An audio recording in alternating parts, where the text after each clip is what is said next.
Hi, this is Browns beat writer Nate Ulrich. I'm here at the Browns training facility after the third and final day of the NFL Draft Saturday night. Marla Ryanauer, she was here, but she had to take off. So I'm here basically by myself with Ryan Lewis, our videographer extraordinaire, to kind of break down and round up the draft real quick. So I'll start by kind of bringing you up to speed with what happened Saturday. The Browns traded their fourth-round pick to the Pittsburgh Steelers in exchange for a third-round pick next year. Then they trade their fifth-round pick to the Indianapolis Colts in exchange for a fourth-round pick next year. So they traded a fourth and a fifth, got back a third and a fourth in 2014. And we're sitting here, when I say we, all the reporters are sitting here in Berea since noon when the draft resumed today. And the Browns didn't pick again until 4 o'clock. Those trades meant that the Browns only picked two players in the first 174 selections.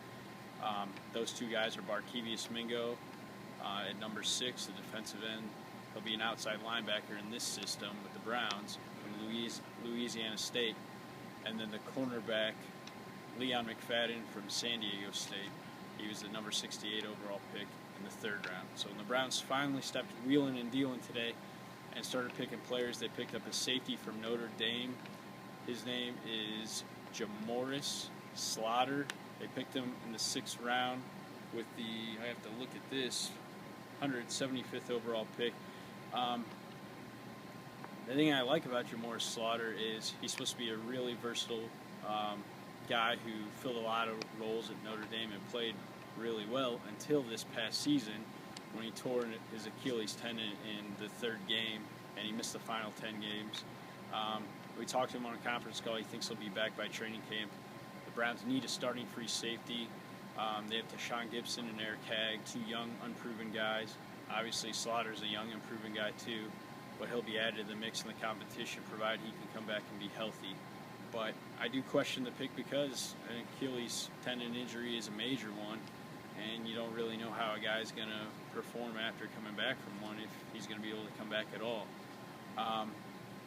In the 7th round, the Browns picked two players who spent their time in college with Division II programs, and I'm going to read these off real quick. Armani Bryant from East Central University in Oklahoma, defensive end, and Garrett Gilkey from Shattern State, an offensive lineman. He played left tackle, probably played guard in the NFL.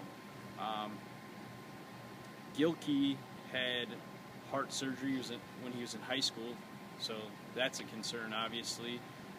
That's a medical red flag, and the Browns say they did the research. Coach Rob Chudzinski said that they're comfortable with, his medical reports. But nonetheless, you got to be concerned about that, even though this is a 7th round pick. And I understand sometimes these guys don't even make the team. It's a bit of a head scratcher to take a guy with that, medical history. But we'll see how that pans out. And maybe even more of an eyebrow raiser was Bryant, because of he has major off the field issues in his past. Was arrested in October for selling marijuana. He said he's learned from his mistake. The Browns obviously think he has. But he also, had surgery to repair a torn labrum in January 2012, and he didn't bench this past February at the NFL Scouting Combine because he said he tweaked that. So he has medical issues, and he brings a lot of baggage. So those 7th round picks are going to be questioned and scrutinized. We'll have to see how they play out. But they're some very interesting picks. And then the trades were interesting too. Specifically the one in the 4th round, because the Browns traded with the Steelers for the first time since 1968. Some teams consider it taboo to trade within the division. Joe Banner, in a cocky, kind of confident way, said that he likes to trade within the division because he makes trades based on the fact that he thinks he's going to win the trade. And if you win a trade against somebody in your division, then that's even better than winning the trade against somebody who's not in your division. So we'll see how that all plays out. But that's basically what happened here Saturday during the 3rd and final day of the draft. The Browns add 5 total players, 4 on defense, And maybe the most notable thing, other than probably the first-round pick, is that the Browns didn't pick a quarterback. So Brandon Weeden survived the 3-day draft without any competition being added there, and he is penciled in as the starter. He took all the first-team reps in the voluntary minicamp that the team held a couple weeks ago. And, Jason Campbell signed in March, but he's basically here to push Weeden and, to serve as the backup and step in should Weeden falter. But Weeden right now is in the driver's seat. And, certainly the Browns made a statement, if you will, by not picking a quarterback. To me, it says that Brandon Weeden's on a one-year trial.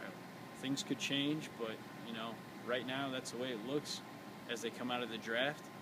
And Brandon Weeden's got to seize the moment and the opportunity, because when the Browns made those trades that they made today to get a third-round pick next year and a fourth-round pick next year, they loaded up, they stockpiled, and they're going to have ammunition to move up next year and get a quarterback if they want to.